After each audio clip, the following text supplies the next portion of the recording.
sur les terrasses d'un café de la place Paoli devant plus de 500 personnes qu'Angèle Bastiani, la maire sortante d'Île-Rousse, se relance dans la course au municipal. C'est la ville de Pasquale Baoli, c'est le troisième port de Corse, c'est la capitale de Nostra Walagne, c'est l'un des plus beaux endroits de la terre, c'est une ville que l'on sert. Et la servir, ce n'est ni une lubie, ni un point d'étape, c'est un sacerdoce. Entourée de ses 24 colistiers sur scène, elle a présenté sa nouvelle liste Lise, ou une liste quelque peu semblable à celle de 2020. Sur les 20 premiers noms, 16 étaient déjà candidats lors des dernières élections. Mais pour la maire, il y a bien eu un renouvellement.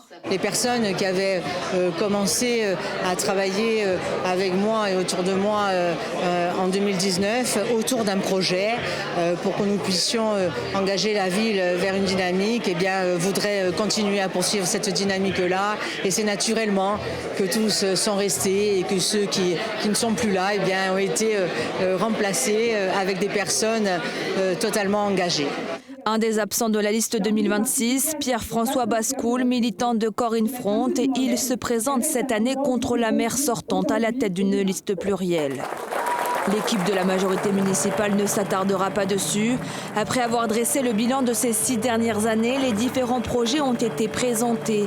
Réaménagement de la place Paoli et du quartier de la Poste, la modernisation des infrastructures sportives et une circulation plus fluidifiée.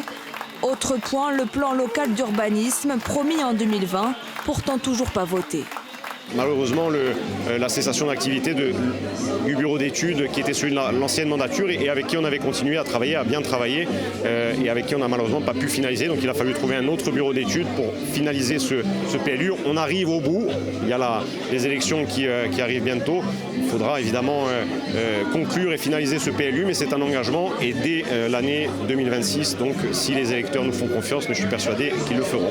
Une élection qui s'annonce serrée. Ce soir-là, d'ailleurs, tout l'état-major de FEM ont été présents pour soutenir la maire sortante, même ceux en campagne dans d'autres villes, à l'image de Gilles Simeone ou Louis Pozzo di Borgo. Lors des dernières élections municipales, Angèle Bastiani l'avait emporté au second tour avec 51,89% des voix.